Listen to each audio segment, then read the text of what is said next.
Et donc la Côte d'Ivoire s'est réveillée en deuil ce matin, un deuil qui a trouvé écho dans la presse, comme vous l'avez rappelé. On va ouvrir bien sûr avec la une du Patriote, le journal fondé en 1991 par des proches d'Alassane Ouattara, dont Ahmed Bakayoko, avec cette une sobre en noir et blanc, un titre unique, Ambak.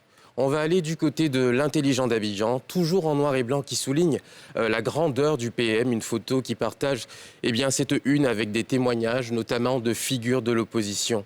Un hommage à un homme d'une loyauté exemplaire, c'est ce que va titrer Le Bélier, un journal plutôt proche d'opposition, du PDCI notamment, et qui montre donc justement à quel point Ahmed Bakayoko était un personnage justement qui réunissait toutes les tendances politiques. Avant de repasser du côté de la presse étrangère, qui en parle aussi de ce décès. Petit tour du côté de la presse en ligne avec cet édito de Philippe Dinacera du côté de Cette Info qui lui rend hommage, qui était d'ailleurs proche de lui.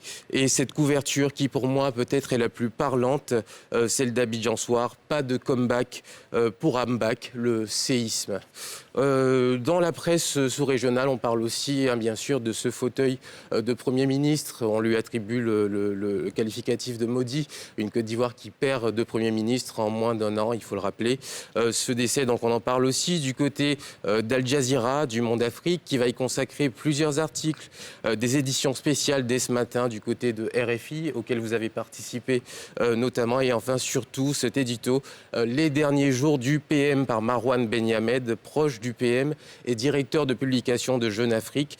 Et c'est l'article sûrement où on apprend le plus d'informations qui vient d'un cercle proche et qui nous livre des détails sur une bataille peut-être perdue d'avance contre le cancer en phase terminale. Et on en parle aussi de grands groupes de médias et de communication qui ont rendu hommage à Ahmed Bakayoko, Orange, Move Côte d'Ivoire.